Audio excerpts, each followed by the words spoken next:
Hi hello എല്ലാവർക്കും Suja's kitchen വേൾഡിലേക്ക് സ്വാഗതം. ഇന്നത്തെ വീഡിയോ റവയും പഴം വെച്ചിട്ട് തന്നെയാണ് കേട്ടോ. പക്ഷേ അതൊരു പ്രത്യേക മോഡലാണ്, നല്ല ടേസ്റ്റ് ഉണ്ട് കഴിക്കാൻ. അതെങ്ങനെ ചെയ്യാമെന്ന് നമുക്ക് നോക്കല്ലേ. അപ്പോൾ അതിനായിട്ട് ഞാനൊരു മുറി നാളികേരം ചെറിയതുണ്ട്, പിന്നെ 4 ചെറിയ നേന്ത്രപ്പഴം ചെറുതാക്കി അരിഞ്ഞ് വെച്ചിട്ടുണ്ട്.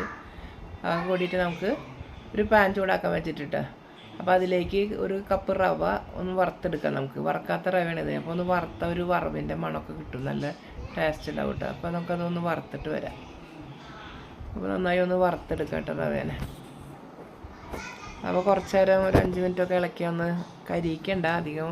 ഒരു വറവ് മണമൊക്കെ വരുമ്പോൾ നമുക്കത് ഇറക്കി മാറ്റണം കേട്ടോ. ഒരു 5 മിനിറ്റ് വറുത്തപ്പോൾ ഒരു വറവ് ഇത് ആയിട്ടിട്ട് അപ്പോൾ നമുക്ക് ഇറക്കാം. എന്നിട്ട് പാനിൽ നിന്ന് റവ എടുത്ത് മാറ്റിയിട്ട് അതിന് ശേഷം ആ പാനിൽ തന്നെ ഒരു ടീസ്പൂണോളം നെയ്യ് ചേർത്തു കേട്ടോ. അപ്പോൾ നെയ്യൊന്ന് മെൽറ്റായി കിട്ടിയിട്ട് അതിലേക്ക് നമുക്ക് അരിഞ്ഞു വെച്ച പഴം ഇട്ടിട്ട് വാട്ടി എടുക്കുക കേട്ടോ. ആ നെയ്യിൽ കിടന്ന് നന്നായി ഒന്ന് വാടി വെവ്വട്ടെ പഴം നന്നായി ഉടയണം പഴം. അപ്പോൾ നന്നായി ഒരു 5-6 മിനിറ്റോളം നമുക്കത് ഇളക്കി കൊടുക്കാം. അപ്പോൾ നെയ്യിൻ്റെ മണത്തോട് കൂടി കിടന്ന് നല്ല ഇതായിട്ട് സോഫ്റ്റായിട്ട് നന്നായി വെന്തുണ്ടാവും കേട്ടോ. ഇത് 5 മിനിറ്റ് കഴിഞ്ഞപ്പോൾ നോക്കി നന്നായി വെന്ത് ഉടഞ്ഞ് കിട്ടിയിട്ടുണ്ട്. അതിലേക്ക് റവ നമ്മൾ വറുത്ത് വെച്ചില്ല, റവ ചേർക്കാം കേട്ടോ. റവ ചേർത്തിട്ട് നന്നായി മിക്സാക്കി ഇളക്കി എടുക്കുക. പഴത്തോട് കൂടി യോജിപ്പിക്കുക. നന്നായി ഇളക്കിയിട്ടിട്ടോ പഴം അതുകൂടി നന്നായി മിക്സാക്കി നന്നായി ഇളക്കി കൊടുക്കണം കേട്ടോ. പിന്നെ അതിലേക്ക് നമ്മൾ നാളികേരം ഒരു മുറി ചെറിയച്ചില്ലേ, അത് ചേർത്ത് കൊടുക്കുക.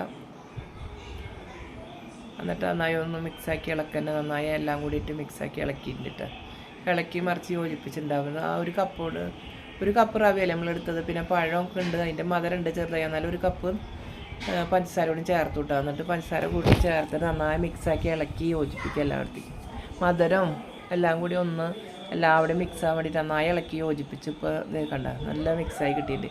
അതിലേക്ക് ഞാൻ ഒരു ടീസ്പൂണോളം ഏലക്കായ പൊടിച്ചത് ചേർത്ത് കൊടുത്തുട്ടോ. ചെറിയൊരു ടീസ്പൂണാണ്, 1/4 ടീസ്പൂൺ പോലത്തെ ഒരു ചെറിയ ടീസ്പൂണുള്ളിൽ ഒരു 5-6 ഏലക്കായ മാത്രം കേട്ടോ. 5 ഏലക്കായ ചതച്ചത് ചേർത്ത് കൊടുത്തു.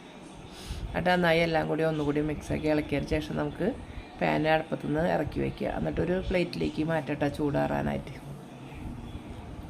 ഇപ്പോൾ ഞാനതൊരു പ്ലേറ്റിലേക്ക് ഇട്ടിട്ടുണ്ട്. ഒന്ന് പരത്തി ഒന്ന് ചൂടാറ്റട്ടെ, കൈ കൊണ്ടൊന്ന് ഇളക്കിയിട്ട് കൈമത്തിരി എണ്ണ നെയ്യെ പരത്തിയിട്ട് എന്നിട്ട് നമുക്ക് ഇങ്ങനെ ഉരുളകളാക്കി ഉരുട്ടിയെടുക്കുക. കണ്ട അതുപോലെ ഇങ്ങനെ ഉരുട്ടി എടുക്കണം ഓരോന്ന്. നല്ല മാതിരി ഇങ്ങനെ ഉരുട്ടണം കേട്ടോ. അപ്പോഴും നല്ല പൊടിയാതെ കിടക്കുള്ളൂ, അല്ലെങ്കിൽ പൊടിഞ്ഞു പോകും. അപ്പോൾ റവയല്ലേ നമ്മളതിൽ ചേർത്തുള്ളത്. അപ്പോൾ നന്നായി എല്ലാം കൂടി ഒന്ന് യോജിപ്പിച്ച് തിരുമ്പി കൂട്ടിയിട്ട് നന്നായി ഉരുട്ടിയെടുക്കണം. കണ്ട നല്ല ഇങ്ങനെ പിടിക്കുമ്പോൾ നന്നായി ഒതുക്കി പിടിച്ചിട്ട് ഉരുട്ടിയെടുക്കട്ടെ. അല്ലാതെ അതുപോലെ അതുപോലെ നന്നായി ഉരുട്ടി ഇങ്ങനെ എടുക്കണം. എന്നിട്ട് കൈൻ്റെ ഇടയിലിട്ട് ഇങ്ങനെ കൈമ എണ്ണ നെയ്യെ പറ്റിയിട്ട് ഇങ്ങനെ ഒന്ന് ഉരുട്ടിയെടുക്കുക. നല്ല ടേസ്റ്റായിട്ട് അത് കഴിക്കാനായിട്ട്. എന്ത് ടേസ്റ്റാണ്, കുട്ടികൾക്കൊക്കെ നല്ല ഇഷ്ടപ്പെട്ടു. വേഗം കഴിഞ്ഞ സാധനം കണ്ട. എല്ലാം ഇതിപ്പോൾ ഇതുപോലെ ഉരുട്ടിയെടുത്തു. കണ്ട എല്ലാതും ഉരുട്ടിയെടുത്തിട്ടുണ്ട്. നല്ല ഭംഗിയിൽ കാണാൻ തന്നെ നോക്കി.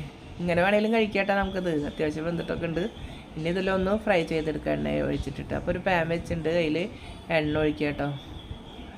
ഓയിലെല്ലാം ഞാൻ ചെയ്തത്. അപ്പോൾ ആ എണ്ണ ഒഴിച്ചതൊന്ന് തിളച്ചിട്ട് നമുക്ക് വല്ലാണ്ട് തിളയ്ക്കാൻ നിൽക്കണ്ട കേട്ടോ. ഒരുവിധം മീഡിയം ചൂടായി കഴിഞ്ഞാൽ നമുക്ക് ഓരോന്ന് അതിലേക്ക് ഇട്ട് കൊടുക്കാം കേട്ടോ, വയ്ച്ചു കൊടുക്കുക.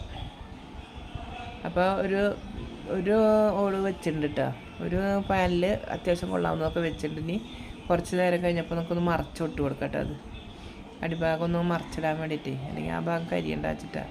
പക്ഷെ നല്ലോണം അങ്ങനെ തിളച്ച എണ്ണയില്ലാത്ത കാരണം പെട്ടെന്ന് അങ്ങനെ കരിയണില്ല കേട്ടോ. നല്ലോണം തിളച്ച് പറഞ്ഞ എണ്ണയാകുമ്പോൾ പെട്ടെന്ന് നമ്മൾ വെച്ചുകൊണ്ട് കരിഞ്ഞ പോലെയോ.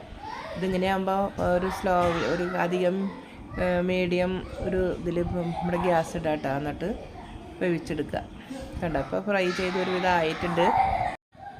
അപ്പോൾ എല്ലാതും ഇതുപോലെ ഫ്രൈ ചെയ്തെടുക്കാം കേട്ടോ. എന്നിട്ട് ഒരു ട്രിപ്പ് കഴിഞ്ഞിട്ട് 2ാം ട്രിപ്പ് നമ്മൾ ഇട്ട് കൊടുത്തു ബാക്കിയുള്ളത് കേട്ടോ. അതും ഇതുപോലെ നമുക്ക് ഫ്രൈ ചെയ്തെടുക്കാം. അപ്പോൾ എല്ലാതും ഇതുപോലെ ഫ്രൈ ചെയ്യാൻ വെച്ചിട്ട് കഴിഞ്ഞു കേട്ടോ.